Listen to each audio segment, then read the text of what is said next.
Welcome you.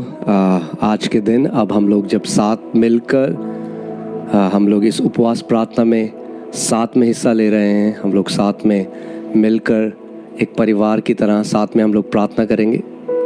और मैं believe करता हूँ कि एक बहुत ही पावरफुल टाइम होने वाला है हम सब के लिए। And can you pray and then will just मैं थोड़ा सा वचन से आपसे थोड़ा सा शेयर करूँगा और उसके बाद हम लोग प्रार्थना में जाएंगे।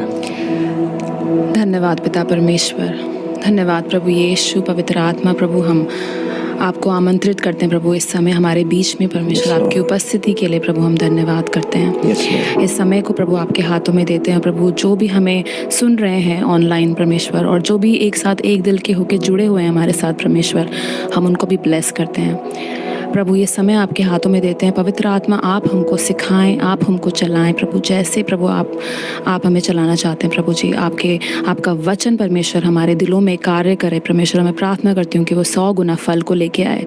और प्रभु ये जो उपवास प्रार्थना हम कर रहे हैं परमेश्वर, आपके निमित्त आपके सामने प्रभु, ये एक सुगंधित प्रभु एक अरोमा की तरह परमेश्वर आपको पहुँचे प्रभु, ये प्रार्थना करते हैं यीशु मसीह के नाम से हम ब्लेस करते हैं इस समय को। आमेन आमेन आमेन आमेन।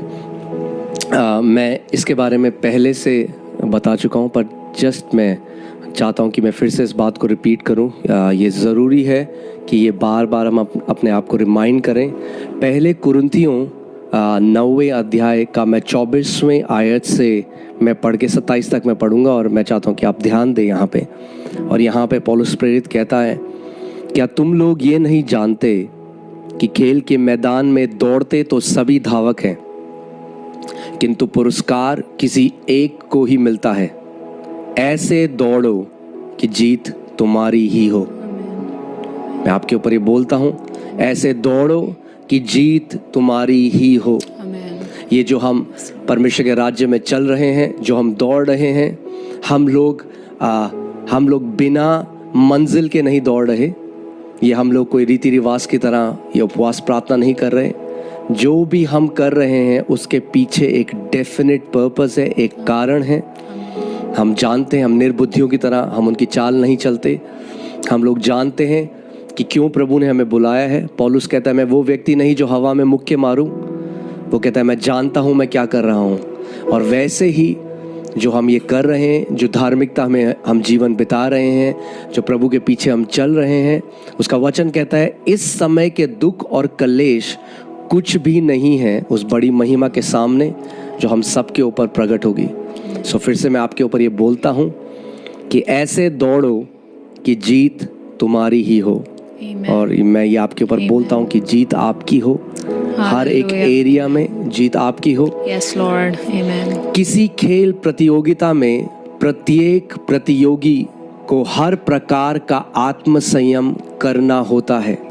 आप सोचो, वो सारे खिलाड़ी, ये वचन मुझे प्रभु ने 31 तारीख को दिया था, और मैं बार बार इसको रिपीट कर रहा हूँ चर्च में, ताकि लोग इस बात को समझें कि कैसे हमें बुलाया गया है और क्या परमेश्वर हमसे चाहता है। और यहाँ पे परमेश्वर का वचन कह रहा है कि जो भी खेल में जो प्रतियोगी होता है उसको हर प्रकार का आत्म संयम करना होता है। अगर आप किसी एथलीट को देखें कि जो बेस्ट होते हैं, बेस्ट गोल्ड मेडलिस्ट होते हैं, ओलंपिक्स होते हैं, जो ओलंपिक्स में जाते हैं, चाहे वो क्रिकेटर्स हों, चाहे वो फुटबॉलर्स हों, चाहे वो बॉक्सर्स हों, जो बेस्ट होता है, जब आपको देखते हैं उनको, तो वो एक बहुत ही डिसिप्लिन्ड लाइफ जीते हैं। और यहाँ लिखा है, वे एक नाशमान जलमाल यानी मुकुट के लिए, वो एक नाशमान मुकुट से सम्मानित होने के लिए ऐसा करते हैं, किंतु हम तो एक अविनाशी मुकुट को पाने के लिए यह करते हैं।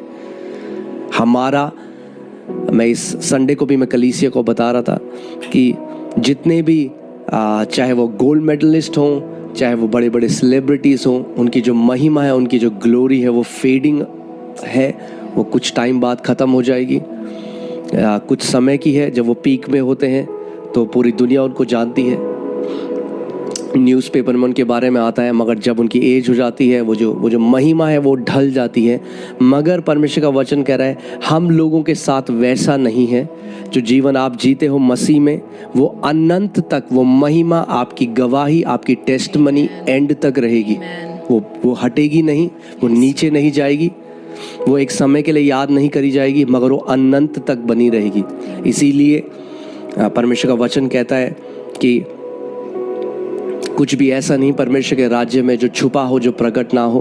पर्दे के पीछे आप जैसा भी जीवन जीते हो, आपके मन में जो विचार उठते बैठते हैं, परमेश्वर उन सबको देखता है, वो जांचता है।